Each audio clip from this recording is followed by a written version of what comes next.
you by Tata. Leadership with trust. The mantra has been enterprise-led development, and chanting this are people who are going across the country, observing and absorbing the change that they wish to see. This is the Tata Jagriti Yatra. And 400 people have come face to face with reality and the potential that exists for them to make a change in the field of social development. Today in Jamshedpur, we meet 3 individuals who are working to change the face of Indian agriculture.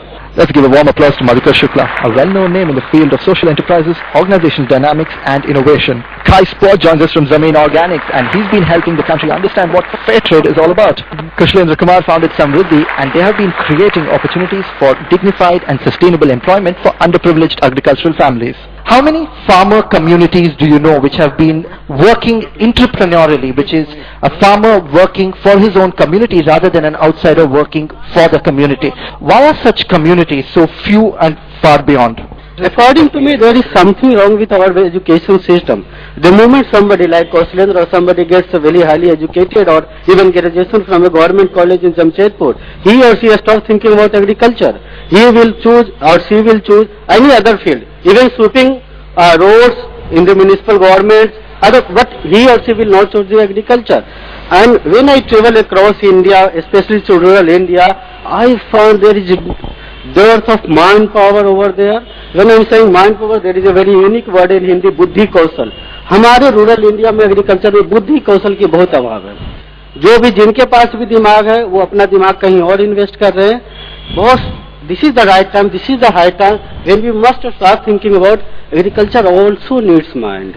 And what he said about our education system is, I would say, 100% true, because primarily if you look at our education system, it's to create people as employees. You know, people look for jobs. It's not to create entrepreneurs. I'm saying not just social or agripreneurs. I'm saying any kind of entrepreneurs, and that is a dearth which we have virtually in every sector. The implications are somewhat unsettling, because if you look at the kind of or the size of manpower we have and the resources we have, both human as well as natural resources, they remain unused.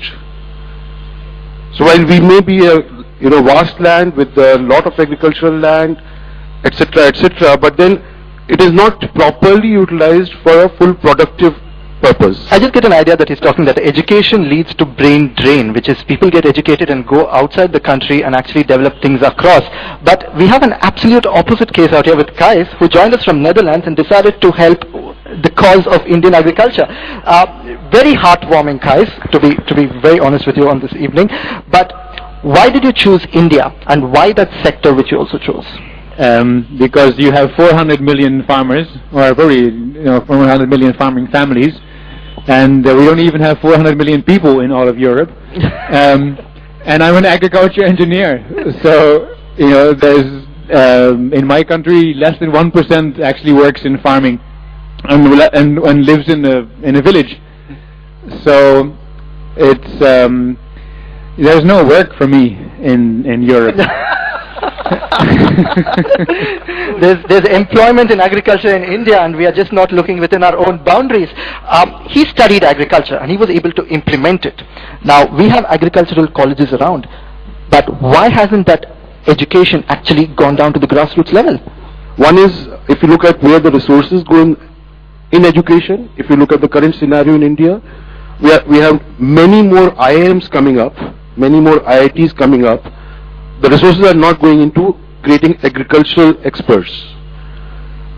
So even if we have, either they are poorly funded, they lack resources in terms of good teachers, lack resources in terms of the technology. Also, if you look at where people go, I mean, large number of your own batchmates, colleagues, friends, hardly anybody aspires for going into agriculture. If they're looking, even if they're looking for a job, or if they're looking for higher education, the higher education is very typically do an engineering, get an engineering degree, do an MBA, get into an MNC. It's almost kind of a clear path. I got an opportunity to visit one of the most premier school in Patna. I asked 2 questions. How many of you belong to a farming community, and how many of you aspire to become a farmer? There were none. There were none. Nobody raised their hands. That shows the present condition of agriculture, and indirectly it also showing the future condition of agriculture. Our agriculture universities are sitting on huge land, but are they cultivating it? No. Boss, you are scientist, you are highly educated, you have did PhD and all in agriculture, you are not able to cultivate the land, but you are teaching farmer to cultivate. How it is possible, yaar? It is just ironical. How do we create that social enterprise, Professor? How can people come together and how can they go down to the people who really need that education? There are two things which any entrepreneur does. One is he or she identifies an underserved market, unserved need, and creates an innovative solution for that. Right? It's everywhere, whether it's a social entrepreneur or elsewhere. And the second thing which he or she does is to move resources which are underutilized, not creating value, not productively used, to those areas where they can create more value, can be better utilized. Right? The same thing applies to agripreneurs also. The innovation, as I see, and coming to your question, if you look at our rural conditions, there are two or three things. One is we have 400 million agricultural, people depending on agriculture. But if you look at the average plot size, somewhere I read it's around 1.5 hectares. So one of the great opportunities or challenges is how do you aggregate? Where they lose out, one, lack of connection to the market, which is something which, which is what an entrepreneur can do, create a market linkage. The second is lack of knowledge about the markets.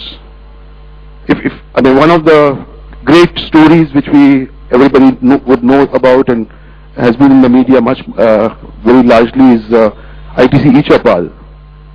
Now essentially what they did was to create that understanding of the market or link to the market and information about the market, they reached it to the farmers.